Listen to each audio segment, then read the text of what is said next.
اچھی کہاوت ہے ہاں، 5,000 کا نوٹ اور 10 روپے کا نوٹ، 5,000 کا نوٹ اور 10 روپے کا نوٹ، ان کی آپس میں ہوئی ملاقات، جب آپس میں ہوئی تو 10 روپے کے نوٹ نے 5,000 کے نوٹ والے سے پوچھا، ارے تم کہاں رہتے ہو، نظر نہیں آتے، کہاں ہوتے ہو؟ اس نے کہا میں تو بڑی بڑی جگہوں پر ہوتا ہوں، بڑی بڑی تقریبات میں ہوتا ہوں، بڑے بڑے مالداروں کے پاس ہوتا ہوں، بڑے بڑے افسروں کے پاس ہوتا ہوں، بڑے بڑے وزیروں کے پاس ہوتا ہوں، ہاں تو تم کہاں ہوتے ہو؟ 5,000 کے نوٹ نے 10 روپے کے نوٹ سے پوچھا، تم نظر نہیں آتے، تم کہاں ہوتے ہو؟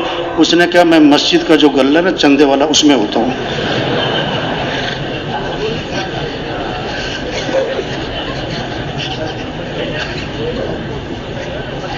توبہ توبہ۔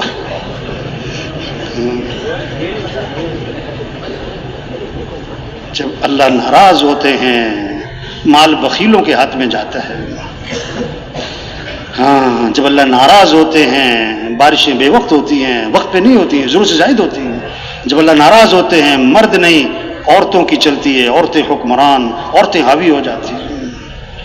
ہاں تبلیغ محنت ہے ایمان کی، ایمان ہے لیکن کمزور ہے، اس کو مضبوط کرنا ہے۔ جیسے آج کل جو ہے نا جب لوگ کہیں جاتے ہیں نا جاتی ایک سوال کرتے ہیں اکثر لوگ، پتہ کیا کہتے ہیں چارجر ہے، چارجر میری بیٹری کیا ہو گئی؟ آج ایمانی بیٹری کمزور ہے، جو فجر میں مسجد میں نہیں لے جا رہی، ایمانی بیٹری کمزور ہے، اذان پہ دکان نہیں بند کروا رہی، ایمانی بیٹری کمزور ہے، رمضان میں روزہ نہیں رکھوا رہی، ایمانی بیٹری کمزور ہے، اس لیے سچ بولنا مشکل ہو رہا ہے، جھوٹ بولنا آسان ہو رہا ہے۔ ایک صحابی نے عرض کیا حضور مسلمان بزدل ہو سکتا ہے؟ فرمایا ہو سکتا ہے۔ حضور مسلمان بخیل ہو سکتا ہے؟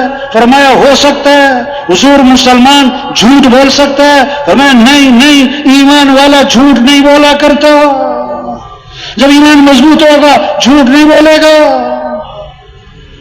آپ صلی اللہ علیہ وسلم منبر پہ تشریف فرما ہے اور آپ کی ٹیک لگی ہوئی ہے اور آپ نے فرمایا میں تمہیں کبیرہ گناہوں میں سے بڑے گناہ بتاؤں؟ کبیرہ گناہ نہیں، کبیرہ گناہوں میں سے بھی بڑے، اکبر الکبائر۔ صحابہ نے اس کے حضور بتلائیں، 3 گناہ گنوائے۔ پہلا گناہ گنوایا اللہ کے ساتھ کسی کو شریک ٹھہرانا، یہ کبیرہ گناہ میں سے بڑا گناہ۔ دوسرا گناہ گنوایا ماں باپ کی نافرمانی کرنا، یہ کبیرہ گناہ میں سے بڑا گناہ۔ اب تیسرا گناہ گنوانے لگے تو آپ نے ٹیک چھوڑ دی، آپ آگے ہو گئے اور فرمایا جھوٹی گواہی دینا، جھوٹی گواہی دینا، جھوٹی گواہی دینا۔ صحابی فرماتے ہیں آپ نے یہ جملہ اتنا دہرایا کہ ہم دل ہی دل میں کہہ رہے تھے کاش حضور خاموش ہو جائیں۔ ہاں جب ایمان بنے گا پھر آدمی جھوٹ نہیں بولے گا، ہاں پھر کمائیاں پاکیزہ ہوں گی۔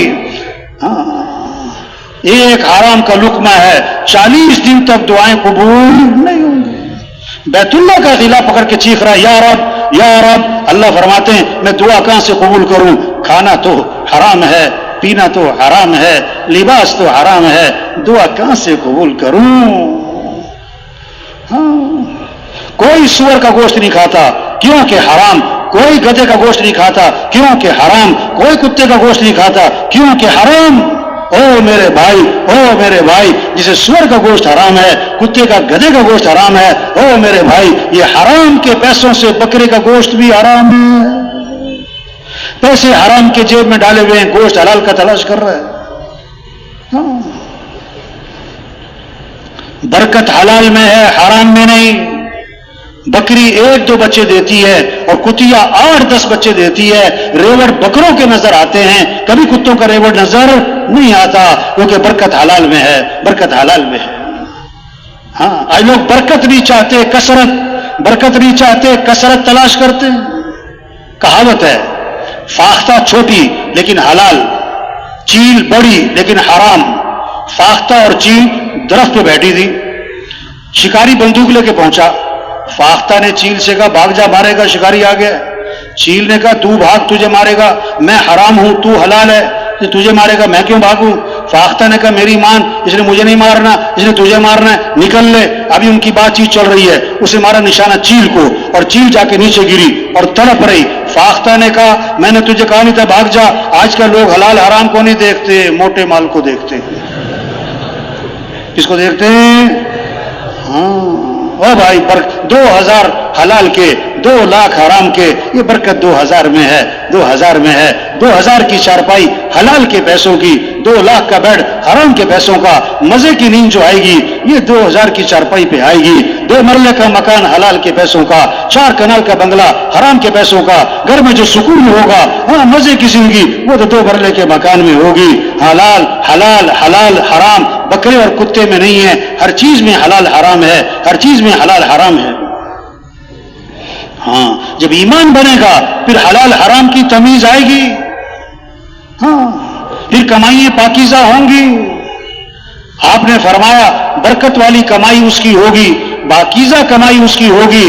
جو بات کرے تو سچ بولے.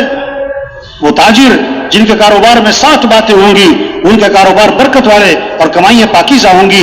بات کریں تو سچ بولیں، وعدہ کریں تو پورا کریں، امانت رکھی جائے تو ادا کریں، سودا بیچیں تو خام خواہ کی تعریفیں نہ کریں، سودا خریدیں تو بلا وجہ اس میں عیب نہ نکالیں. اور چھٹی بات، کسی کا حق دینا ہے تو ٹال مٹول نہ کریں. 7ویں بات، کسی سے حق لینا ہے تو اس پہ سختی نہ کریں. جس میں یہ 7 باتیں ہیں اس کا کاروبار پاکیزہ، اس کی کمائی برکت والی ہوگی. ہاں آپ نے فرمایا 4 باتیں ہیں جس میں ہوں گی یہ پکا منافق ہوگا. جس میں ان 4 میں سے ایک ہے اس میں نفاق کی ایک نشانی ہے. جو بات کرے تو جھوٹ بولے، وعدہ کرے تو پورا نہ کرے، امانت رکھی جائے تو خیانت کرے، جھگڑا ہو جائے تو گالی دے، جھگڑا ہو جائے تو گالم گلوچ پہ اتر آئے. جس میں یہ 4 باتیں ہیں فرمایا یہ پکا منافق ہے. جس میں ان 4 میں سے ایک ہے اس میں نفاق کی ایک نشانی ہے.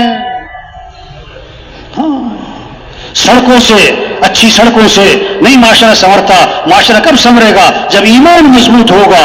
پیسوں سے معاشرہ نہیں سنورتا، اونچی بلڈنگوں سے معاشرہ نہیں سنورتا، پارک سے معاشرے نہیں سنورتے. معاشرہ کب سنورے گا؟ جب ایمان بنے گا، جب عبادات صحیح ہوں گی، جب اخلاق اچھے ہوں گے، معاف کرنا آئے گا، غصے کو پینا آئے گا، کسی کو حقیر نہ سمجھیں، اپنے آپ کو اونچا نہ سمجھیں. آپ نے فرمایا کامل ایمان والا کون؟ جس کے اخلاق اچھے ہوں. سب سے زیادہ وزنی چیز قیامت کے دن ترازو میں وہ آدمی کے حسن اخلاق ہوں گے، حسن اخلاق ہوں گے.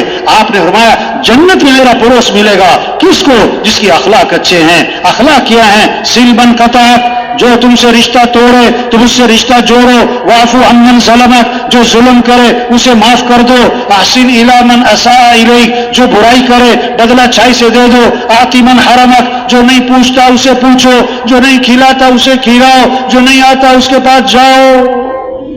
ہاں یہ اخلاق ہے. اس سے زندگیاں خوبصورت بنتی ہیں. اس سے گھروں میں جوڑ، میاں بیوی پہ جوڑ، ہاں گھروں میں محبتیں، گھر جنت بنتے ہیں.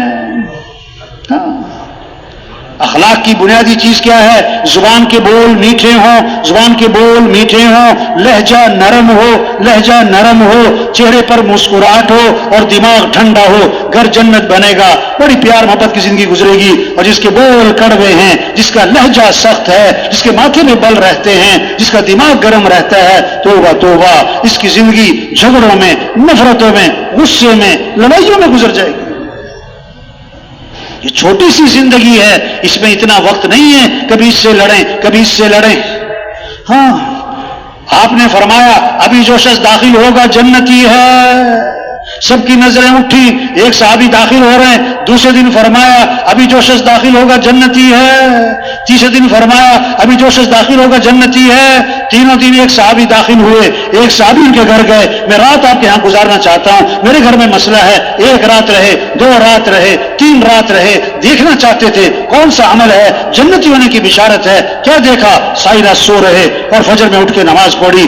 ایک بات دیکھی کہ رات کو سوتے ہوئے جب آنکھ کھلتی ہے، کروٹ بدلتے ہیں تو اللہ کا نام زبان پر آتا ہے، باقی اور کچھ بھی نہیں. بڑے حیران ہوئے کہ جنتی ہونے کی بشارت ملی اور ساری رات سوتے رہتے ہیں. کس وجہ سے جنتی ہونے کی بشارت ملی؟ ان سے دریافت کیا کہ میں تو اس لیے آیا تھا، آپ کا عمل دیکھنا چاہتا تھا، مجھے کوئی خاص عمل نظر نہ آیا. کس وجہ سے آپ کو جنتی ہونے کی بشارت ملی؟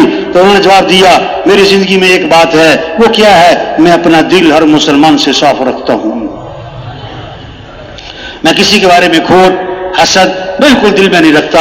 اور میں ہاں یہی وہ بات ہے جس کی وجہ سے جنتی ہونے کی بشارت ملی، جسے ہم کپڑوں کو صاف رکھتے ہیں، اپنے دلوں کو صاف رکھیں، چہرے پہ مٹی نہیں پڑنے دیتے، ہر ایک کہتا مٹی پڑ گئی، ہاں اس طرح اپنے دلوں کو صاف رکھیں، کسی کی نہ غیبت کریں نہ غیبت سنیں۔ یہ غیبت ہے جو خاندانوں کو توڑ دیتی ہے، ہاں جماعتوں میں توڑ، مرکزوں میں توڑ، ہاں خاندانوں میں توڑ، یہ غیبت فلاں ایسا، فلاں یوں کرتا ہے، فلاں نے یوں کیا، نہ نہ نہ نہ۔ حضور صلی اللہ علیہ وسلم کے بارے میں آتا ہے آپ کی مجلس میں کبھی کسی کی غیبت نہیں ہوتی تھی، آپ کی مجلس میں کبھی کسی کی غیبت نہیں ہوتی تھی، آپ کی مجلس میں کبھی کسی کی بے عزتی نہیں ہوتی تھی۔